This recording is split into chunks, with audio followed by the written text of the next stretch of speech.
저는 오늘 시간 너희 중에 죄 없는 자가 먼저 돌로 치라. 너희 중에 죄 없는 자가 먼저 돌로 치라 했습니다.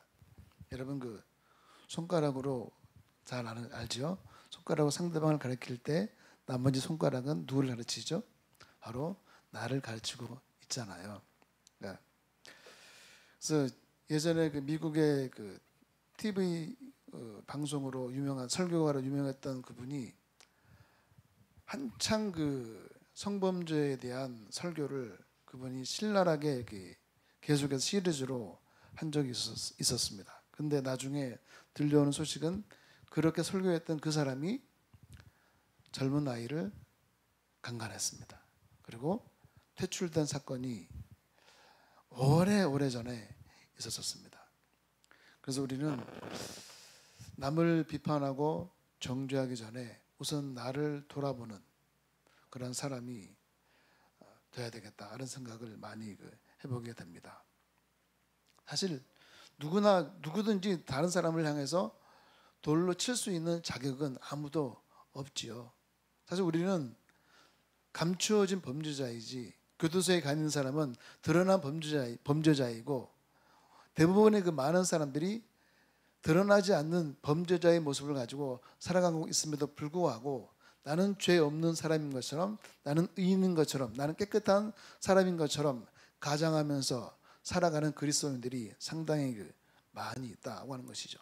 그래서 부끄러운 그 얘기지만은 목사님들이 깨끗하게 살아야 된다, 가난하게 살아야 된다, 청렴하게 청변하게 살아야 된다, 주의 은혜로 살아야 된다 라고 말씀을 많이 하지만, 물론 이거 좀 약간 좀 규모가 있는 교회의 얘기들입니다만, 어쩌면 그 목사의 어떤 치부를 드러내는 그런 얘기일 수도 있지만, 막상 은퇴할 때 나 은퇴금 얼마 줘야 돼, 돈 많이 줘야 돼, 은퇴비 있어야 되고 집도 있어야 되고 모두 있어야 이것도 저것도 있어야 된다 라는 말을 하는 것을 들었을 때 그분의 살아오면서 이때까지 설교했던 그 모든 내용들이 다 부정되어지는 것입니다.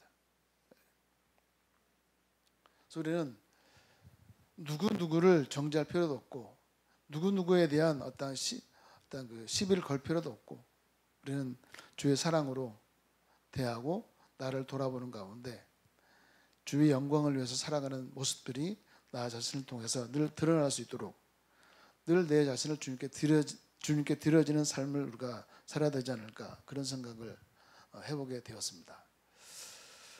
이 말씀이 선포되는 그 방식, 그 상황을 보게 되면 예수님께서 말씀을 하시고 기적을 베푸시고 표적을 베푸시는 그 가운데 많은 사람들이 이 예수는 선지자다, 메시아다 하고 믿고 많은 사람들이 따랐습니다. 그러다 보니까 이것을 유심히 지켜보던 종교 지도자들이 안 되겠다, 그 서기관 바리새인들이 안 되겠다 하고서 이 예수님을 메시아로 인정하지 않는 그러한 일들을 많이 했죠. 그래서 그 종교 지도자들이 요한복음 7장 32절에 보게 되면 예수님을 잡으려고 관리들을 보냅니다. 보내요. 그런데 예수를 잡으려고 했던, 꼬투리를 잡으려고 했던 그 사람들이 예수님이 하신 말씀을 듣고 감동이 되었습니다. 가마를 입었어요. 그래서 예수님이 그 말씀을 듣고 와서 뭐라 합니까? 그 사람이 말하는 것처럼 말한 사람 이때까지 아무도 없습니다. 나는 하나님의 아들이다, 그 배에 생수강이 넘쳐날 것이다 하고서 너희가 새 힘과 새 소망과 새 은혜를 입을 것이다 하면서 담대하게 선포했던 그러한 사람들이 이때까지 나는 본 적이 없습니다 하고 오히려 그 예수를 두둔하는 말을 하니까 그 예수를 잡으라고 명령했던 그 사람들이 화가 났습니다. 그 예수를 따르는 그 사람들은 다 율법에 저주받은 사람들이다 라고 이렇게 말을 하니까 니고데모가 이번에 아닙니다, 우리 율법은 그렇지 않습니다. 그 사람들이 말하고 행했던 그 모든 것들이 증거로 증명되기까지는 그 사람이 저주를 받았다고 우리는 말할 수가 없습니다 라고 이렇게 말을 하니까 그 서기관 율법사들이, 바리새인들이, 아니 갈릴리에서 무슨 선지자가 나타나느냐, 갈릴리에서 무슨 메시아가 나타나느냐 하고서 오히려 이 니고데모랑 이렇게 갈등을 일으키는 그런 상황이 연출되어졌죠. 그래서 당시에 그 사람들은 갈릴리를 굉장히 천한 사람으로, 갈릴리 지역 사람들을 굉장히 천한 사람으로, 천한 지역으로 아주 하찮게 보았습니다. 그렇지만 이미 그 갈릴리 지역에 요나라든지 나움이라는 그 선지자가 나왔지 않습니까? 그런데도 이 사람들은 갈릴리에서 무슨 선지자가 나오겠느냐, 무슨 메시아가 나오겠느냐 하고서 이 니고데모를 면박을 줬다고 하는 것이죠. 이처럼 예수님을 두고서 당시 종교 지도자들 간의 반목과 또한 그 어떤 그 대립이 생기는 그러한 일들이 그 당시에 있었다고 하는 것이죠. 그래서 이 종교의 지도자들이 예수님을 공격을 하려고 하는 어떤 근거를 마련했습니다. 3절에 보니까 서기관과 바리새인들이 음행 중에 잡힌 여자를 끌고 와서 가운데 세우고 하였습니다. 가운데 세우고.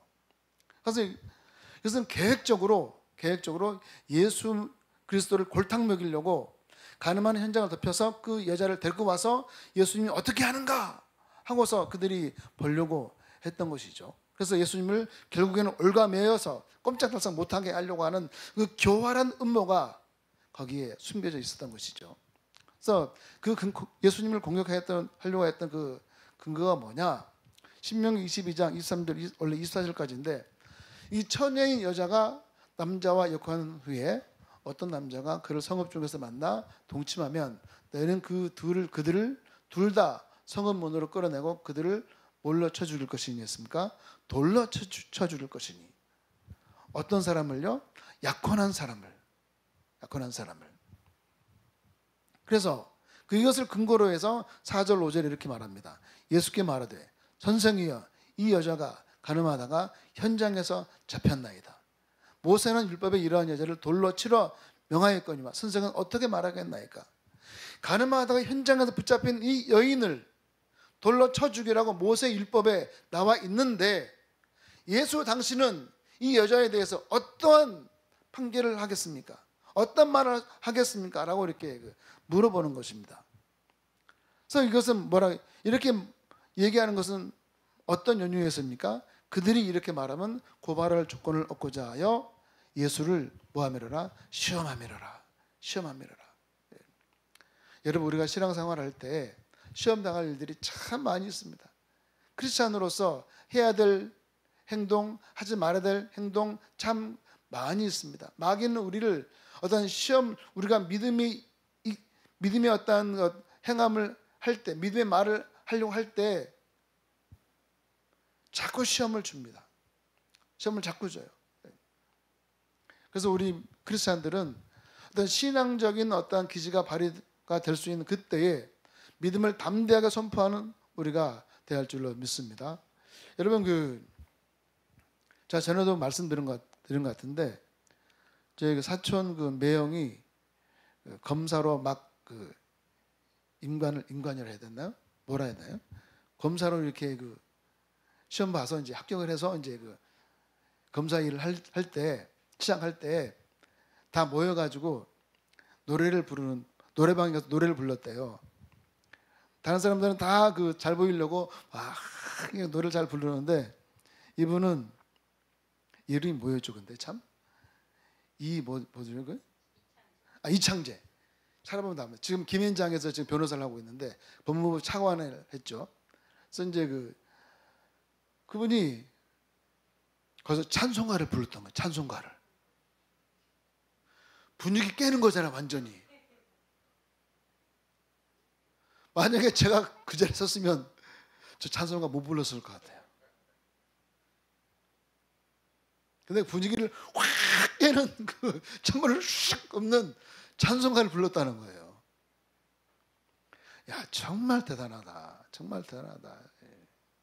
지금 사랑의 교회에서 지금 다니고 있는데 정말 대단한 그런 믿음을 가지고 마귀는 이처럼 우리가 크리스찬이라는 것을 증명을 해야 될 때, 하지 말아야 될 때를 시험을 합니다. 시험을 해요.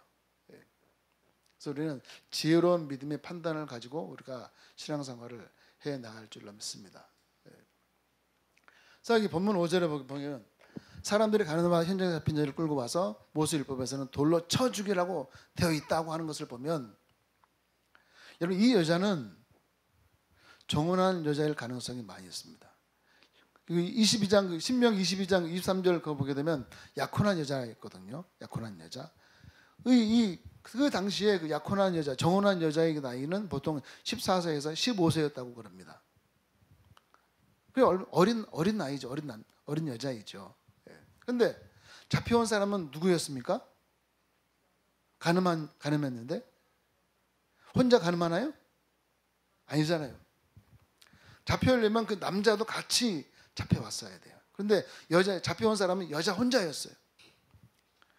이것을 미뤄 짐작을 해봤을 때 이 어린 소녀가 음행을 저지른 일이 아니라 오히려 성폭행을 당했다고 봐도 무방한 사건이라는 것이죠.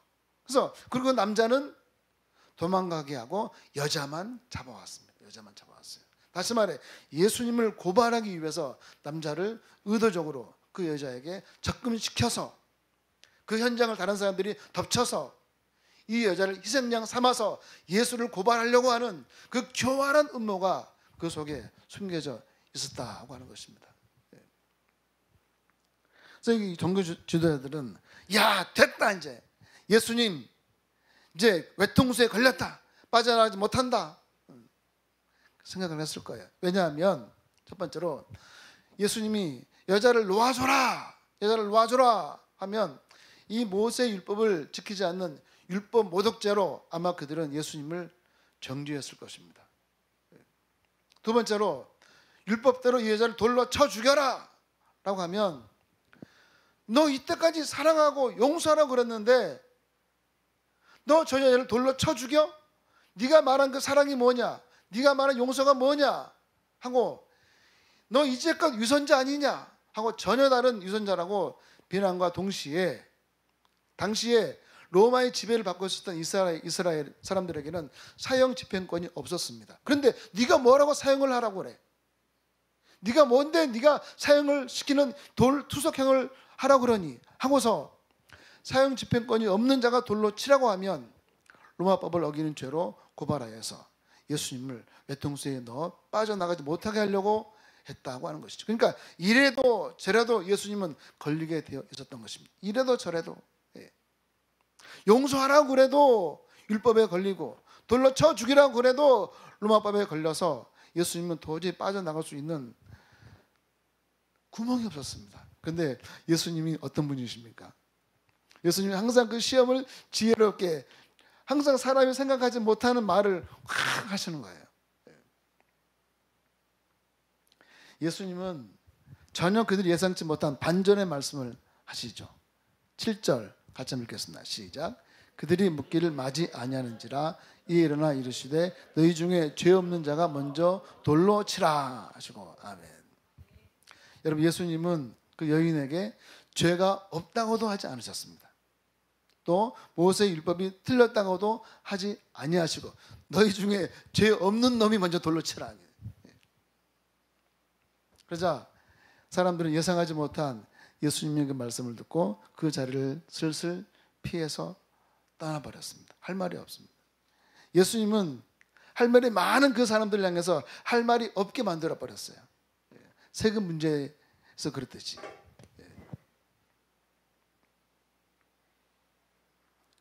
여러분 근데 그 너희 중에 죄 없는 자가 먼저 돌로 치라 했는데 이 먼저의 의미가 있습니다. 뭐냐면 너희 중에 죄 없는 자가 먼저 돌로 치라 하셨는데 가장 먼저 돌을 던지는 사람은 직접 그 현장을 목격자인 증인이 먼저 돌로 칩니다. 그러면 이어서 증인이 아니더라도 돌을 던져서 죽이는 것에 동참하게 되어져 있는 것이죠. 그런데 예수님이 너희 중에 죄 없는 자가 먼저 돌로 치라 하신 이 말씀은 너희 중에 진짜 증인이 먼저 돌로 쳐라. 진짜 그 현장을 너희 눈으로 똑바로 목격한 그 증인이 먼저 돌로 치라 한 거예요. 근데 그 현장을 진짜 목격한 사람이 없는 거예요. 그 자리에는. 먼저 남자는 도망가 있는 상태이고 여자 혼자 옷을 추스르고 있는 그 상태를 본 것뿐이에요. 진짜 가늠한 그 두 남자 여자가 가늠한 현장을 이들은 목격은 못한 거예요, 사실.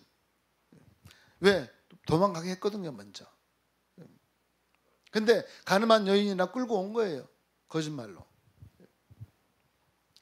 이 예수님의 그 말씀에 대한 사람들의 그 잘못된 반응이 있죠, 여기서.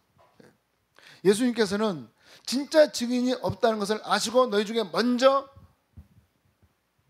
죄 없는 자가 돌로 치라 했을 때 아무도 돌로 그 여인에게 돌로 칠 사람이 없다는 것을 예수님은 아셨을 거예요. 예수님이 이러한 말씀을 듣고 9절에 그들이 이 말씀을 듣고 뭘 느꼈어요? 양심의 가책을 느꼈어요. 일말의 양심이 있었던 사람들 같아요. 이 양심의 가책을 느껴서 어른으로 시작해서 어린아이까지 젊은이까지 하나씩 다 그 자리를 가버렸어요. 떠나버렸어요. 바로 예수님의 그 말씀에 돌로 칠 자격이 없는 유증자로서의 자신들의 진짜 모습을 발견하고 그 자리를 피했던 거예요. 피해버렸어요. 유다처럼 예수님 말씀 회개하는 것이 아니라 도망을 가버렸어요. 그 사람들이 거기에서 예수님의 그 놀라운 그 능력을 알고 회개했으면 얼마나 좋았을까. 여러분, 베드로가 예수님께서 깊은 데로 가서 그물을 던져라 했을 때 물고기를 많이 잡았잖아요. 그 예수 앞에, 그 능력이신 그 예수 앞에 베드로는 뭐라 했습니까? 주여, 나를 떠나시옵소서, 저는 죄인입니다 했잖아요. 이 사람들이 그런 예수님의 그 말씀을 듣고 자신들의 속 깊은 것을 알고 계시는 그 예수 앞에 저는 죄인입니다 하고 무릎을 꿇고 회개했으면 얼마나 좋았을까, 그런 생각을 해보게 됩니다. 여러분, 예수를 믿는 사람들에게서 믿는다고 해서 다 깨끗합니까? 아니잖아요. 예수를 믿는다고 해서 다 죄인이 아닌 사람이 있나요? 다 죄인이잖아요. 베드로도 예수님을 모른다고 부인했잖아요. 다른 사람은 다 떠나도 나만큼은 예수님을 떠나지 않겠습니다라고 호언장담을 했던 이 베드로, 예수님을 모른다고 저주했잖아요. 그런 그도 예수를 떠나지는 않았습니다. 여러분, 진짜 죄인이 누군지 아십니까? 회개하지 않는 사람이 죄인인 거예요.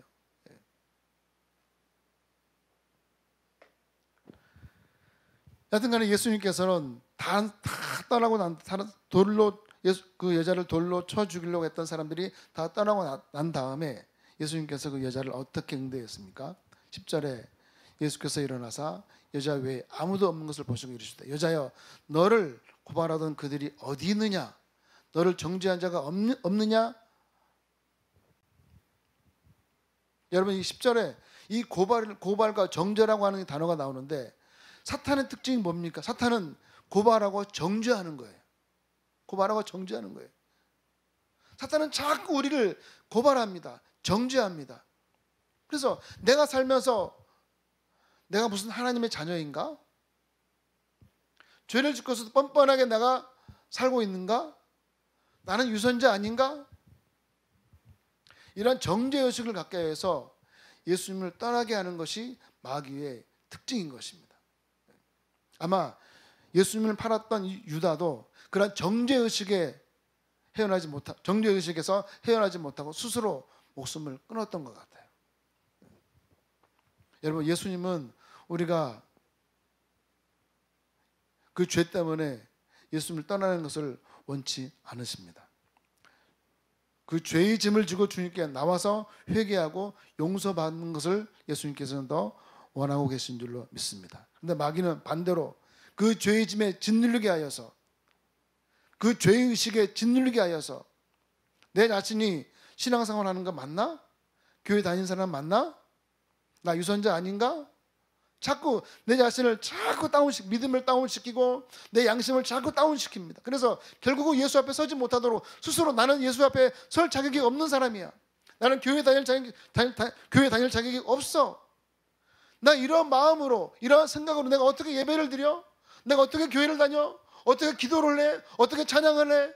자꾸 정죄의식을 나에게 심어주어서 결국 점점 교회와 예수님을 멀어지게 하는 것이에요.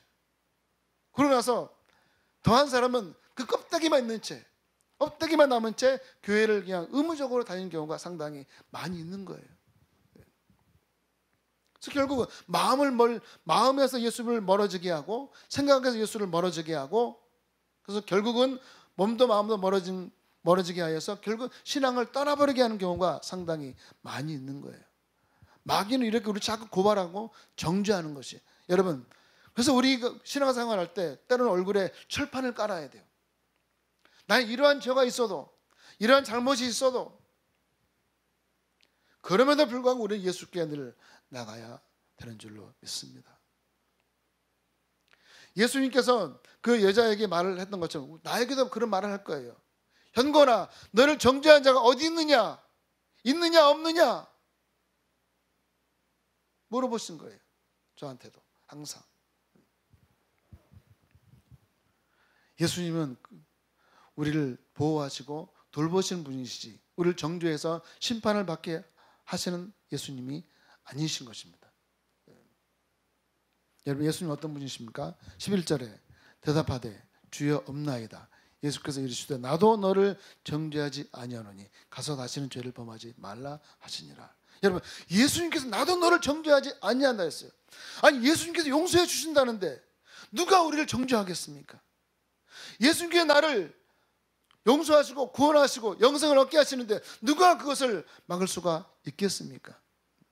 사람들은 돌로 쳐 죽이려 했던 여인을 정죄하지 않으신 예수님은, 정죄하지 않으신 예수님, 용서하시는 예수님, 구원하시는 예수님, 그 예수님이 나의 예수님인 것을 여러분 믿으시기를 바랍니다. 자꾸 나를 정죄하고 고발하려고 하는 사단의 세력을 예수의 이름으로 늘 물리치시기 바랍니다. 선포하시면, 그래, 나는 죄인이야. 그러나 나는 용서받은 하나님의 의인이야. 담대하게 우리는 선포하면서 믿음으로 가야 할 줄로 믿습니다. 예수님이 여인에게 가라, 범죄하지 말라, 이렇게만 하셨지, 너 다시 죄를 지으면 이 용서, 이 구원, 이 은혜 이제 앞으로 말짱 할 거야, 그렇게 예수님은 하지 않으셨어요.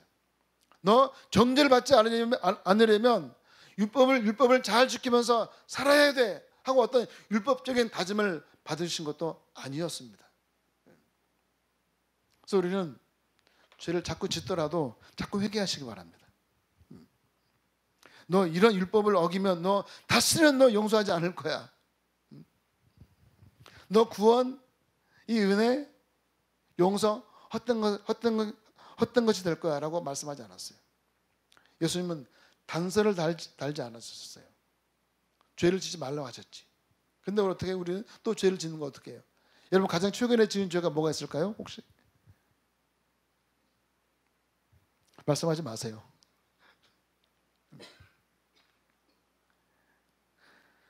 우리에게 용서의 어떠한 단서를 달지 않으신 예수님, 구원의 어떠한 것을 단서를 달지 않으신 그 예수님, 그 예수님 앞에 내보는 것을 맡기시고 믿음으로 살기를 힘써하시길 바랍니다. 네.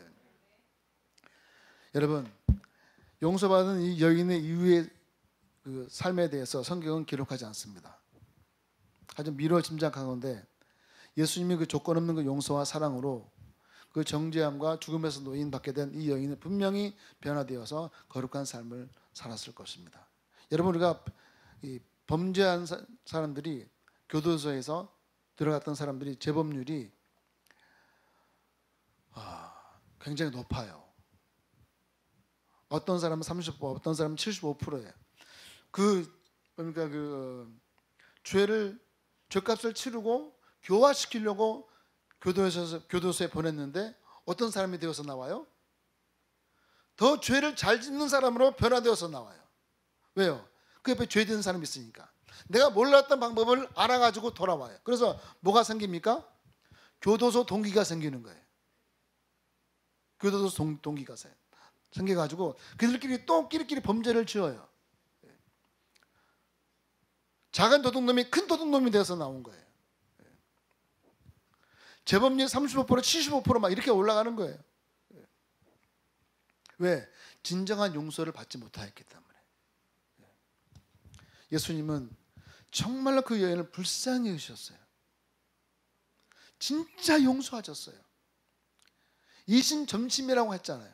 마음과 마음이 통하는 거예요. 우물가 여인이 예수를 만났을 때 가만히 있을 수가 없었어요. 예수를 전했지 않습니까? 자신의 모든 현실을 꿰뚫어 본 그 예수를 만나고 난 다음에 그는 가만히 있을 수가 없었어요. 예수의 그 은혜에 감동되어진 그 사람은 이전의 삶으로 돌아갈 수가 없었어요. 예수님은 이처럼 우리에게 이전의 삶으로 돌아가지 않게 하는 놀라운 은혜와 용서를 근본적으로 베풀어 주시는 분이신 것입니다. 우리도 이 여인과 같이 용서함 받은 사람인 것을 믿으시기를 바랍니다. 예수님의 용서를 받은 사람들, 그렇다면 우리는 어떻게 살아야 할까? 우리는 정죄하는 삶이 아니라, 비난하는 삶이 아니라, 우리는 사랑을 베풀고 용서하고 보답하고 변화되어서 구별된 삶을 살기를 힘써하는 우리가 되어야 할 줄로 믿습니다. 기도하겠습니다. 살아계신 하나님 아버지, 사단의 세력은 어찌하든지 예수님을 넘어뜨리려고 교묘한 술수를 펼칩니다. 그 사단의 계획에 우리를 사단은 이용을 하려고 합니다.